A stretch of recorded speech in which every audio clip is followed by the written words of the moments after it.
Good afternoon, everyone. Happy Monday. Good to see all of you here. I want to start with a preview of President Trump's very busy schedule for the week. Later this afternoon, the president will be making a major announcement focused on the childhood autism epidemic, alongside his top health advisors who are working to make America healthy again. This will be a powerful display of how the entire Trump administration is committed to addressing root causes of chronic conditions and diseases, embracing full transparency in government, and championing gold standard science. Tonight, the president will depart to New York City ahead of the 80th session of the United Nations General Assembly. He will be joined in New York City by the First Lady. Tomorrow morning, President Trump will deliver a major speech touting the renewal of American strength around the world, his historic accomplishments in just 8 months, including the ending of 7 global wars and conflicts. The president will also touch upon how globalist institutions have significantly decayed the world order, and he will articulate his straightforward and constructive vision for the world. The president will also be hosting bilateral meetings with the UN Secretary General and the leaders of Ukraine, Argentina, and the European Union. The president will also later in the day hold a multilateral meeting with Qatar, the Kingdom of Saudi Arabia, Indonesia, Turkey, Pakistan, Egypt, the UAE, and Jordan. After these important meetings, the president will attend a reception tomorrow night with more than 100 world leaders before returning to Washington, D.C. On Thursday here at the White House, President Trump will welcome President Erdogan of Turkey for a bilateral meeting. And on Friday, the president will travel to Long Island for the Ryder Cup golf match between the United States and Europe. This event is one of the greatest sporting events in the world, and it would not be taking place this year without President Trump's help. President Trump signed an executive order last week preventing a strike that would have crippled the New York City area ahead of the tournament, and at the request of the 5 labor unions who all represent workers on the Long Island Railroad. One of the greatest golfers in the world, Bryson DeChambeau, praised the president's critical intervention, saying, quote, "When the possibility of a strike threatened to disrupt transportation and attendance, President Trump stepped up and took the action needed to protect this world-class competition." Thanks to President Trump's decisive leadership, the Ryder Cup experience will be everything fans and the golf community deserve. Again, that's a quote from the great golfer Bryson DeChambeau. Now let's all hope the American Ryder Cup team can take home the trophy. In other news, positive economic data continues to pour in. Brand new polling shows that Americans' faith in the economy and the direction of the nation is back on track and shooting even higher. Home ownership is more affordable, with mortgage rates dropping to a 3-year low. For new home buyers, this represents a $250 decline in your monthly mortgage payment, or nearly $3,000 a year. And President Trump has made it very clear he wants to continue to see mortgage rates decline to a record low, just like they did in his first term. Thanks to President Trump's unleashing energy dominance, gas prices are dropping, and Americans are spending the smallest share of their disposable income on gasoline since 2005. Additionally, the annual cost to own and operate a new vehicle is down by nearly 6% over the last year. Americans are earning more and they are spending more than ever before. After inflation outpaced for 26 straight months under Joe Biden, real wages have increased nearly every month since President Trump took office, with wages for blue-collar workers rising at the fastest rate in 6 decades. Retail sales are also booming, up 5% over last year. And the stock market is booming, and Americans' retirement accounts continue to do well, with the Dow, S&P 500, and NASDAQ all hitting new record highs. In fact, the S&P 500 is up nearly 15%, and the NASDAQ is up more than 21% since Election Day. As part of President Trump's mission to restore America as the manufacturing superpower of the world, he has secured nearly $9 trillion in U.S. investment, nearly 9 times more than Biden attracted in his entire 4-year term, and we expect that number to be upwards of $15 trillion very soon. We're already seeing the initial economic benefits of these investments, with industrial production recently rising to an all-time high. President Trump built the greatest economy in the history of the world in his first term, and we are witnessing him do it all over again. Now, before I open it up to questions, I do want to speak on the heinous political assassination of Charlie Kirk. As President Trump powerfully stated yesterday, This assassination was an attack on everything that makes the United States of America the greatest country on earth. But that attack has completely failed. The heartwarming response from the overwhelming majority of the American people over the past 2 weeks is all of the proof that you need. The assassin who took Charlie's life can destroy flesh and blood, but he can never destroy the values that Charlie stood for. All across the country, millions of Americans have prayed, hosted vigils, attended church services, became politically engaged for the first time, and honored the legacy of Charlie and the ideals he died speaking for. The beautiful memorial service attended by President Trump and 100,000 great Americans in State Farm Stadium yesterday was just the latest example. And Erica Kirk's mercy was one of the greatest acts of grace this world has ever seen. May God continue to watch over Erica and their beautiful children. Unfortunately, there have been some jarring exceptions to this unity. This past Friday, 58 House Democrats voted no, and 38 voted present on a resolution that simply stated, condemning in the strongest possible terms the assassination of Charles James Kirk and all forms of political violence. There were no strings attached to this vote. This was a simple gesture of human decency to denounce political violence. I wish I could say that this was only a fringe group, but 96 votes is nearly half of the entire House Democrat caucus. And they didn't just vote against this basic resolution condemning political violence. A number of those same Democrats took to the House floor to smear Charlie Kirk's name. The man wasn't even buried yet, and Democrat members of Congress were denigrating his memory on the floor of the House of Representatives. This was truly a sad moment and a clear reflection of how radical the Democrat Party has become. Many Democrats in elective office have now been totally captured by a radical fringe of the far-left base who want to dehumanize every person they disagree with. We must continue to call this wickedness out. It's the only way that our nation can heal. For too long, past leaders have offered platitudes while political violence has been allowed to fester and harm innocent Americans.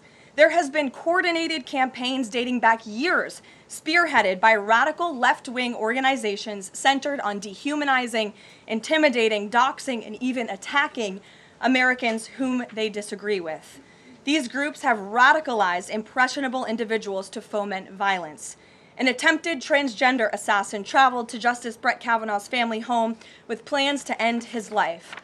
An attempted assassin came within an inch of ending President Trump's life in Butler, Pennsylvania, and on the campaign trail, another attempted assassin tried to kill the president at his golf club in Florida. A left-wing assassin shot United Healthcare CEO Brian Thompson right in the back in the heart of New York City. ICE agents are facing a more than 1,000% increase in assaults for simply doing their jobs. Violent radical left-wing mobs engaged in illegal behavior, targeted Jewish Americans, and shut down America's college campuses under the previous administration. Left-wing mobs burned down Tesla dealerships out of, quote, protest of Elon Musk and his policies. In May, a left-wing activist shouting "Free Palestine" murdered 2 innocent Israeli embassy staffers outside of the D.C. Jewish Museum here in Washington. These are just a few examples, prominent examples, of the growing left-wing political violence in our country.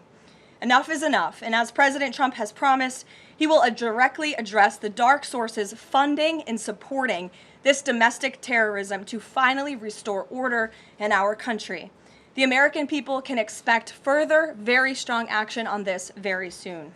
Everyone, Republican, Democrat, everyone in between, we all deserve to live in a country where we do not have to fear for our lives simply for stating what we believe in. With that, I will take your question. In today's new media seat, we have Monica Page, who is the White House correspondent for Turning Point USA's news organization, on the front lines. Monica, thank you for being here. We're so sorry for the loss of Charlie. I know you work for him, you were very close to him, and we appreciate your being in the new media seat and also your commitment to covering the White House. You are here every day, just like the rest of everyone in this room, so why don't you kick us off today? Thank you so much, Caroline. I don't think you realize how much it means to me to be here in this seat, especially on behalf of Turning Point USA and Frontlines. We greatly appreciate it. We also greatly appreciate the outpouring of support and just the really kind words that we heard yesterday at the memorial service. That means more to us been, I don't think anybody ever knows. And even the global support that we're seeing for Charlie has been overwhelming, and it doesn't go unnoticed. So thank you so much. I have 3 questions, if I may, on the horrific murder of Charlie Kirk. Government and local officials said that Antifa inscriptions were engraved in these bullet casings that killed Charlie Kirk.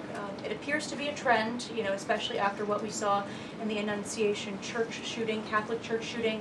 Additionally, Stephen Miller recently commented on the rise in this kind of violence, saying there is a domestic terrorist movement growing in this country.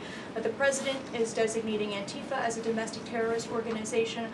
I'm wondering, what is the approach to holding these people accountable, just to ensure that violence like this just is eradicated moving forward? Sure.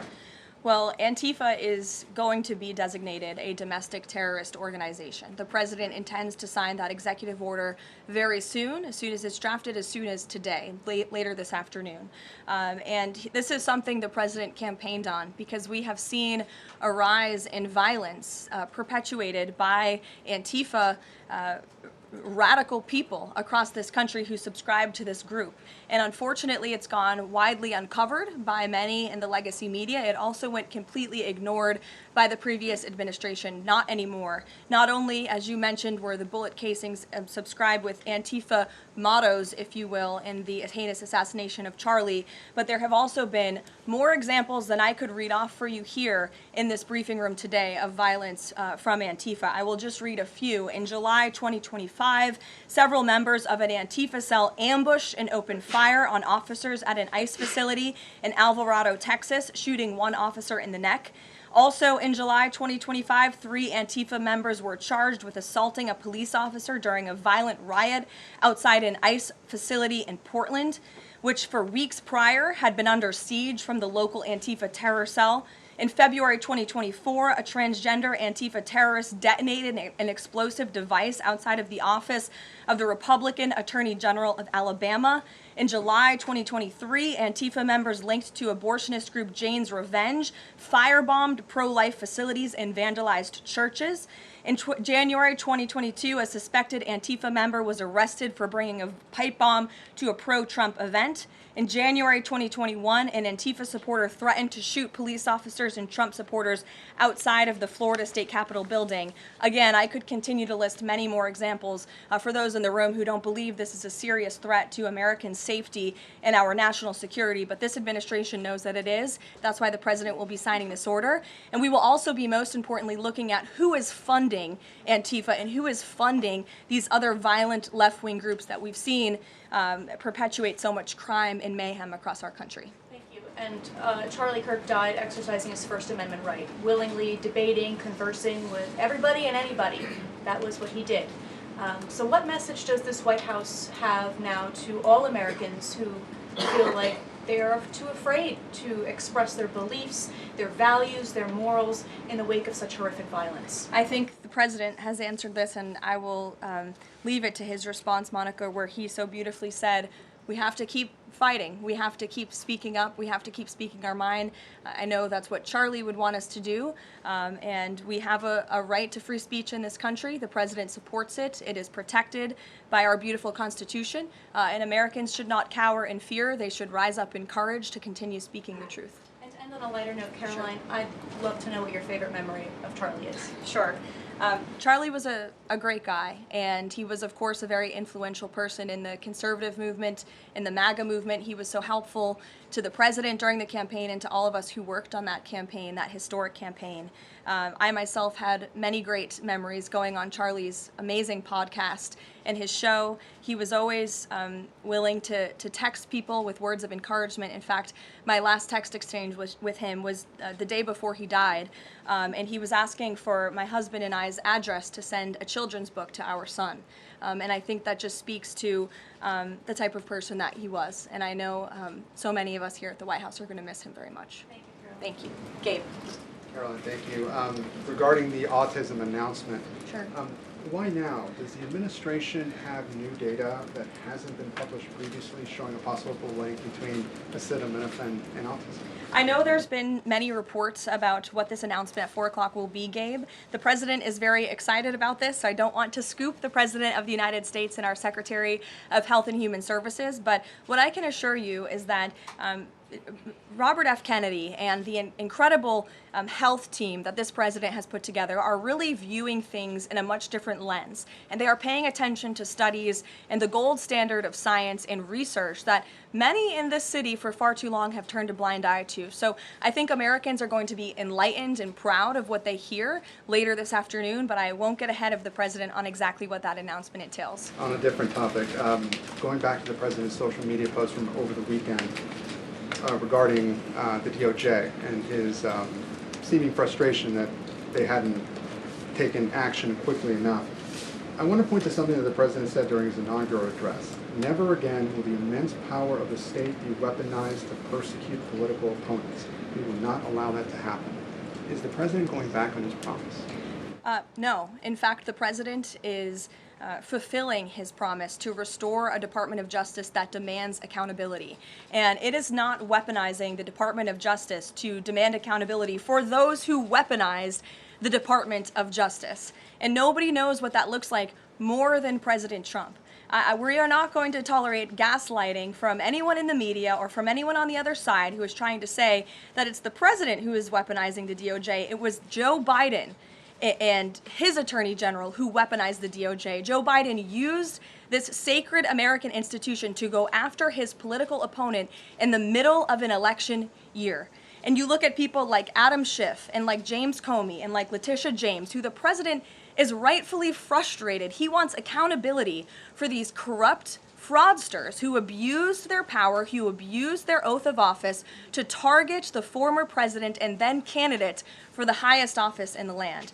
And I think the president is reaffirmed in those frustrations and his hope for accountability by the millions and millions of people who reelected him to this office with a mandate to demand accountability. And the president has not been shy about this, Gabe. In fact, when he traveled to the Department of Justice earlier this year, all of you were there to cover it. He said, quote, "I demand a full and complete accountability for wrongs and abuses that have occurred. The American people gave a mandate to investigate and root the corruption out of our system," and that's what the president wants to see done. Caroline. Ed. On the autism issue again, there are reams of scientific research that suggests there's no clear link between autism and acetaminophen usage. You're suggesting today they may have new information on this. A lot of it, and this entire debate, has the potential to confuse women, especially pregnant women, about what to do. What do you say to those that say what you're doing today potentially just introduces more confusion into the debate? I think women for many years, in fact for decades, Ed, have been confused by the rapid increase in autism in this country, in the childhood epidemic that is, chronic epidemic, disease epidemic that is plaguing America's youth. Women are confused about that and they want answers to that. And that's exactly what this administration is focused on finding. And before you jump to conclusions based on reports that the White House has not even confirmed, I would encourage everyone in this room to go into the 4 o'clock announcement with some critical thinking skills and with some open ears to actually listen to what the president and his team of outsiders have to say about this. And there will be a number of things that will be announced and discussed. And I think, I know as a mother myself, I speak, I believe, for many mothers across the country who really want answers to what is happening to our nation's children. So again, I won't get ahead of the president, but I think everyone in this room needs to tone down the judgment before you even hear what people are going to say. Sure. Thanks, Caroline. So too on the Holman investigation, I mean, can you just speak to, did the president ask the Justice Department to close the case, and does Holman have to return the $50,000? Well, Mr. Holman never took the $50,000 that you're referring to, so you should get your facts straight, number one.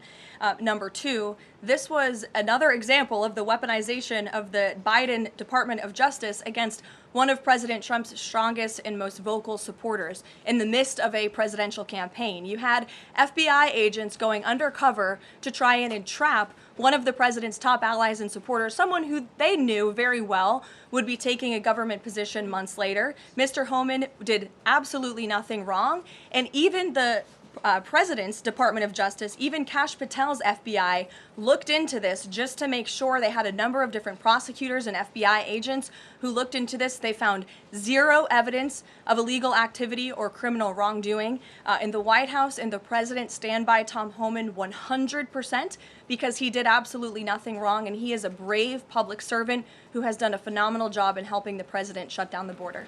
Mary. Thanks, Caroline. I have two questions on far-left violence. Sure. The first one, the president said yesterday that the bullet hit Charlie, but it was aimed at every one of us. Do you and your colleagues have a heightened sense of fear following this shooting and this far-left violence we're seeing across the country? I certainly think there's a heightened sense of awareness by conservatives across the country, by all of us here at the White House.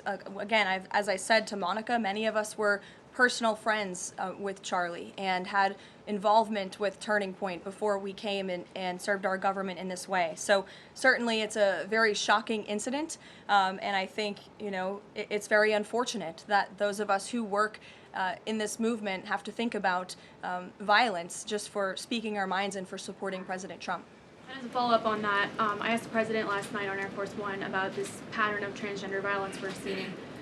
You know, Charlie's killer lived with his boyfriend who identifies as transgender, and then we had the Annunciation shooting, the Covenant shooting, all of these incidents. The president said that we're looking into transgender violence. Does that mean the FBI is looking into it? And can you give any more clarity on how the administration is viewing this uptick in specifically transgender violence? It's definitely something worth looking into, and I think anyone who denies that at this point is being willfully ignorant. And the administration is taking it seriously, all causes of violence, and why these people would be driven to such evil and such hatred. And there's probably many answers to that question, but the administration is really focused on all of them. For individual investigations and cases, of course, the FBI and the Department of Justice are leading those. But as for this overall violence and domestic terrorism that we're seeing, the White House and the president's policy team will be leading the charge, and that really begins with designating Antifa as a domestic terrorist organization. And I can assure you there will be additional actions to come. Sure, in the pink.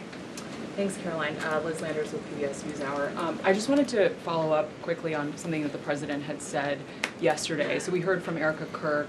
She said she forgives the man who shot and killed her husband. And then right after that, we heard from the president who said, I hate my opponent and I don't want the best for them. How does that square with bringing down the temperature of political violence in this country? And then, if I could, I had a follow-up on Venezuela, too. Look, the president is authentically himself. I think that's why millions of Americans across the country love him and support him, including Erica Kirk, who you saw so beautifully was on stage with the president in an unthinkable moment, in the midst of an unthinkable tragedy, and was leaning on the president for support during that time. And he was there to give it to her, as well as the vice president and many other top-ranking cabinet officials. Kayla. Thanks, Caroline. On TikTok, the deal. How much is the deal? And if you can't give an exact number to how much the deal is, when can we expect to learn how much the deal is being valued at? And then separately, who are the members involved in the deal? Like, can you share any more details there? So I don't have a specific number for you, nor am I going to confirm the specific individuals and entities in the deal, Kayla, but I do have several details I'm happy to run through for all of you, and the president will be signing the deal, the official deal, later this week at some point. Under the terms of this deal, TikTok will be owned by a majority of American investors and controlled by a board of directors with extensive national security and cybersecurity credentials. In partnership with the U.S. government, Oracle will serve as TikTok's trusted security provider, and they will independently monitor the safety and data security of all U.S. user data on TikTok's platform. Americans' data will be stored securely in the United States without access from China. All U.S. user data will be stored on servers operated by Oracle in the United States, protected from surveillance or interference by foreign adversaries. And the algorithm, I know this is a question many of you have had, will be secured, retrained, and operated in the United States outside of ByteDance's control. And TikTok will remain globally interoperable, meaning TikTok users in the U.S. will be able to see videos posted by users in other countries and vice versa. While I don't have a number on the specific deal, we do expect that thanks to the president's leadership and the securement of this historic deal, businesses using TikTok will generate as much as $178 billion in economic activity within the U.S. over the next 4 years. So this is great news, not just for the millions of American youth who use TikTok. Their data will be safe and secure with this new deal. They'll continue to use this very fun app. But it's also great news for all of the small business owners who have really been able to make a living off of the use of TikTok as well. And if I could just get one more as it relates to China, on crop prices with farmers, as there's still no official trade deal with China, farmers are getting a little bit antsy navigating, prices being weak and not strong. How is the administration, thinking about farmers right now? Is there anything we can expect to see from the administration on, sort of bailing farmers out should prices continue to not work in their favor? Well, the administration is completely understands the anxiety of farmers. We're very much aware of this issue. It has been a part of our discussions, the trade team's discussions with their Chinese counterparts. As for any specific actions, I don't have any news on that for you today, but I can fully assure you the entire National Economic Council in this building, as well as our Secretary of Agriculture, Brooke Rollins, have been talking with the trade team about this. There's been many meetings on this, and they are on the ball, but I don't have anything specific for you today.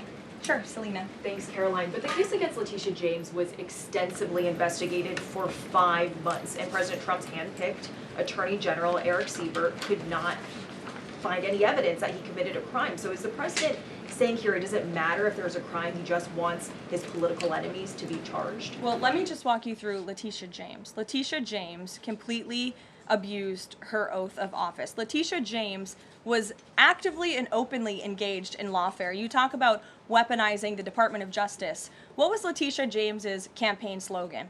It was prosecute Donald Trump. She was saying she was going to prosecute Donald Trump before she even knew if Donald Trump committed a crime, which of course we did not. Those are not the words of a serious prosecutor. Those are the words of a corrupt politician who is abusing their power. She actively campaigned on that. She also led the witch hunt, the financial fraud investigation against President Trump and the Trump Organization, and an appeals court tossed that case out, a $500 million civil fraud penalty in August, which was another win for the president and exonerated him of this witch hunt and showed that this is an individual who is corrupt and abused her oath of office. And we also have evidence of her mortgage fraud. An April report from a white-collar fraud investigator found that there was documented evidence that James engaged in a consistent pattern of financial and property disclosures that raise serious legal questions. But why won't the president accept the conclusions of his Justice Department to not bring charges against Letitia James? In fact, you had Bondi and Blanche top DOJ leadership who were against ousting Eric Sept, who again was picked by President Trump. I just answered that question for you, and the president has every right to express how he feels about these people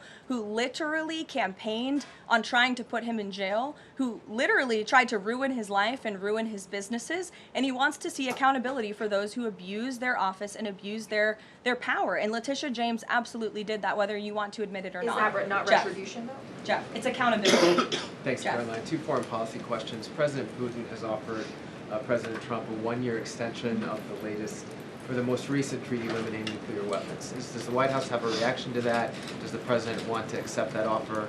And then one separate issue, just generally, what is the president's response or reaction to the number of countries this week who are planning to or have recognized a Palestinian state?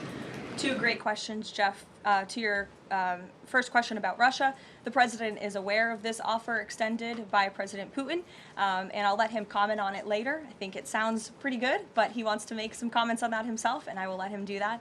As for all of these Western nations that are recognizing a Palestinian state, the president has been very clear. He disagrees with this decision.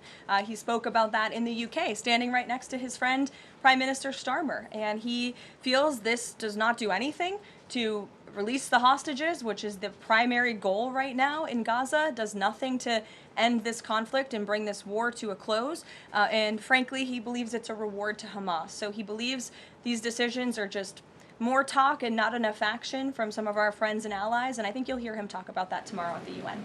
Kristen. Thanks, Caroline. Just going back to this Letitia James story.